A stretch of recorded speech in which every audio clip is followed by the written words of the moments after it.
Mobile কই ইয়ে কই জি স্যার গরিব মানুষ নাই ওই গরিব নোকিয়া মোবাইল নাই আছে ও গরিব আছে নেই। ও আছে এটা সব বড় লোক কেউ কিছু নাই ওই যে ব্যাটারি খোলা যায় এটা আম দাও কোনটা খোলা যায় ব্যাটারি দাও একটা ব্যাটারি দাও আজকে দিন তুই যাচ্ছি ব্যাটারি দাও কোনটা ব্যাটারি খোলা যায় তাড়াতাড়ি কোনটা আইফোন লাগলে আইফোন না আছে তাই দিছি আল্লাহ দুজনে জমা হয়ে যাতলে হুজুর যাওয়া তো ওই সবচেয়ে বেশি বড় লোক জি স্যার মানে বড় লোক থাকে লুটিয়া মোবাইলও কিনবো না খালি ব্যাংকে জমাইব জি আছে ঠিক আছে ওর অনেক টাকা আছে কিন্তু খরচ করে না। অনেক টাকা আছে তো এটা হইলো কারেন্ট জি স্যার এটা কি ব্যাটারি এই যে এখানে লেখা আছে মাঝখানেটা কমন কমন এটা ফেজ এটা নিউট্রাল এটা নিউট্রাল এটা ফেজ এটাই ধরতে হইব এটা না তে ধরলে এটা দেখা যাবে এটা কি ডিসি কারেন্ট ডিসি ডাইরেক্ট গাড়ির ব্যাটারি যে কোনো ব্যাটারি খেলনা ব্যাটারি ড্রোনের ব্যাটারি যাই ব্যাটারি হোক রিমোটের ব্যাটারি এগুলা কি ডিসি কারেন্ট তাহলে বোঝা গেছে নি আর বোঝানোর কিছু নাই তো এটা দেখতে হইলে তাহলে আমার সেট করতে হবে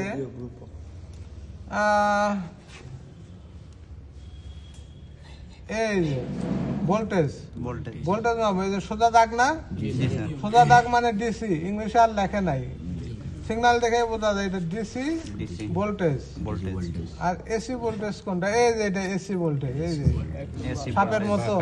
সাপের মতো এটা কি এই কারেন্ট মাপতে এটা আর ডিসি মাপতে এটা ভোল্টেজ কত আছে এখন এখানে ভোল্টেজ লেখা আছে মনে করে এইটা তুমি বাজারে কিনতে গেছো এখানে লেখা ভোল্টেজ হলো 3.7 ভোল্ট থাকবো ঠিক আছে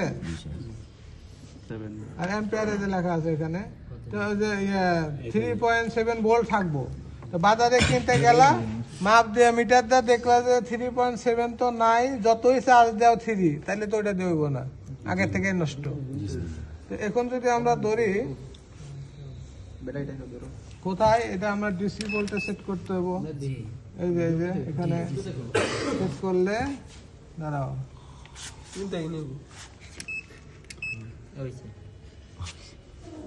হ্যাঁ এখন কত দেখায় 3.9 তাকে 3.7 থাকবো আছে কত 3.9 তার মানে ঠিক আছে চার থাকলেও ঠিক আছে ফুল চার্জ দিলে 3.7 এর জায়গায় 4 থাকবো ফুল চার্জ দিলে তাহলে ঠিক আছে এটা সমস্যা নাই আর চার্জ তো আরো নষ্ট হয়েছে এটা নাহলে আরো 4 থাকতো আর কি 3.7 এর জায়গায় 4 থাকবো ঠিক আছে ব্যাটারি বুঝছো নি এত দুর্বল হলে তো হইব না এত ক্লাম মিটার নিয়ে আরা দিন তো আলোচনা করলাম ক্লাম মিটার বা ক্লিপন মিটার ক্লাম মিটার বা ক্লিপন মিটার আলোচনা করছি না আরা দিন ওখানে নামও লিখে দিছি মানে সচেতন না ক্লিপন মিটার ক্লাম মিটার প্রত্যেকটা কথা শুনতে হবে দূরে দাঁড়াও সোজা দাঁড়াও দূরের থেকে দেখা যায় তো এটা ব্যাটারি তো বুঝছো ডিসি কারেন্ট কোনটা কিভাবে মাপে হ্যাঁ আর এসি কারেন্ট মাপতে হইলে পরের যায় এই যে হার্স ফ্রিকোয়েন্সি হার্স এটা দিয়ে মাপে ফ্রিকোয়েন্সি মানে কি ওই ভোল্টেজ যেটা হলো হ্যাঁ এই যে ডিসি ভোল্টেজ এটা হলো এসি ভোল্টেজ এসি ভোল্টেজ হলে এটা দিয়ে এই সোজা দিয়ে আমরা এসি ভোল্টেজ মাপবো এখানে ভোল্টেজ কত আছে ভোল্টেজ যদি কম থাকে তো কোনো কিছু চলবো না ফ্রিজও চলবো না লাইটও জ্বলবো না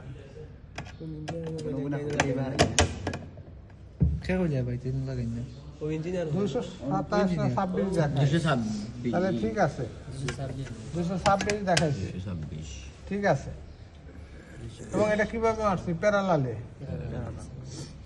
ওই তার আর এই তারের যে ভোল্টেজ কি প্যারালালে কিন্তু মাপছি আর সিরিজ আর এটা দিয়ে যদি আমরা কোনো কিছু চালাই তাহলে যে কোনো একটা তারের মধ্যে ফেস কোনটা আর্থিং আছে যে কোনো একটাতে দিলে আমরা দিলে ওই অ্যাম্পিয়ারে সেট করলে অ্যাম্পিয়ার কই একটাই আছে একটা দুইটা কোন জিনিসটা চালাইবো সেই অনুপাতে এসি চালাইলে 20 অ্যাম্পিয়ারের উপরে সাধারণত থাকে না 20 দিলে আর যদি আরো বেশি অ্যাম্পিয়ার হয় তাহলে এইটাই দিতে হইবে। তো এখানে দিলে এসি কত চলতেছে, কত অ্যাম্পিয়ার খরচ হইতেছে এখানে লেখা উঠবো, এই যে এসি অ্যাম্পিয়ার, তাহলে এটা হলে অ্যাম্পিয়ার মারবো। ফ্রিজ চালাইতেছি, ফ্রিজে 0.7, তাহলে এটাই দিলে হইব। এটাই দিলে কত অ্যাম্পিয়ার ফ্রিজে খরচ হইতেছে, কারেন্ট খরচ হইতেছে, কারেন্টের মাপার কি অ্যাম্পিয়ার, কত কারেন্ট খরচ হইতেছে, অ্যাম্পিয়ার কত এখানে দেখা যাইব। এই অ্যাম্পিয়ারে সেট করলে এটা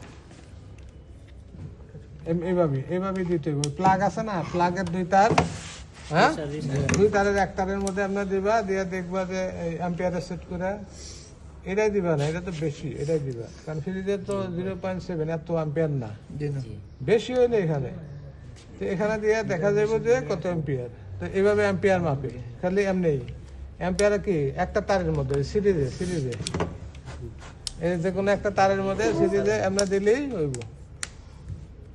লাগবে এখানে মনে করো একটা প্লাগের তার আমরা দিলাম, হইব কত অ্যাম্পিয়ার এখানে সেটিং করে, বুঝছো না? আর দেখতে হইব, দেখতে হইব, ওখানে যা দেখবা চালাই। তাহলে আমরা এসি ভোল্টেজ, ডিসি ভোল্টেজ মাপা দেখলাম, এটা এসি আর ওটা ডিসি, ব্যাটারি জাতীয় যে কোনো ব্যাটারি, এসি ডিসি। ওখানে কি কারেন্ট মাপা দেখাইলাম, কারেন্ট অ্যাম্পিয়ার নাকি, তারপরে এসি ভোল্টেজ ডিসি ভোল্টেজ দেখাইছে, ওখানে লেখা আছে, সব দেখালাম না। আর একটা বাকি রেজিস্ট্যান্স, বাকি রেজিস্ট্যান্স হইলে এই যে ওহমসের চিহ্ন, এটা এই মিটারে এখানে একটাই আছে, আরো অন্যগুলো আরো বেশি থাকে, এখানে একটাই আছে। এই যে এটা আবার এটা কিন্তু 2টা আছে, এই যে ওহমস, এটা ওহমস, এটা আর এটা মাপতে হবে, দুইটাই, এটাই 2টা ফাংশন আছে, এটা মেগা ওহমস, এটা ওহমস, এটাই চেঞ্জ করা হয়, এটা বা এটা চেঞ্জ করে মাপবা, এটাই একটাই আছে, এই যে ওহমস, এটা 2টা। এটা হলো মাইক্রোফ্যারাড, আচ্ছা পরে আইতেছি, এটা হলো মাইক্রোফ্যারাড, এই যে এটা হলো মাইক্রোফ্যারাড। এই চিহ্ন দেখে কি বোঝা যায়? মাইক্রোফ্যারাড। এই চিহ্ন দেখে বোঝা যায় ক্যাপাসিটার, এইটা এই যে ক্যাপাসিটারের চিহ্ন, এটা হলো ডায়োড, এটা কি ক্যাপাসিটারের চিহ্ন, মানে যে এটা মাইক্রোফ্যারাড লিখে দিছে। ক্যাপাসিটার মাপার একক কি? 1 কেজি ক্যাপাসিটার না, ক্যাপাসিটারের পাল্লা হলো মাইক্রোফ্যারাড। কত মাইক্রোফ্যারাডের ক্যাপাসিটার? একক কি? মাইক্রোফ্যারাড। এই যে এরকম একটা টান দিয়ে মাইক্রোফ্যারাড, এটাই মাপতে হইব ক্যাপাসিটার, কিংবা এই মিটার হইলে এই যে ক্যাপাসিটারের চিহ্ন, এটাই। বুঝছো নি? বারবার কইতে পারতাম না, না বুঝলে শেষ। এই মিটার দিয়ে মাপলে এটাই ক্যাপাসিটার মাপবো, আর এটা দিয়ে মাপলে এই যে মাইক্রোফ্যারাড লেখা আছে ক্যাপাসিটারের, এত মাইক্রোফ্যারাড। ক্যাপাসিটারের মান মাপে হলো মাইক্রোফ্যারাড। কত মাইক্রোফ্যারাড? এটা এই যে 50 মাইক্রোফ্যারাড লেখা, এই যে 50 মাইক্রোফ্যারাডের ক্যাপাসিটার এটা। আর মিটারের 200 লেখা।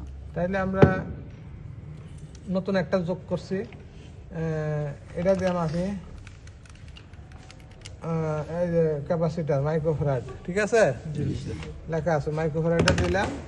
50 আসিল না, দেখি কত, ভালো করে ধরবে, অনেক সময় ইয়ে করে না,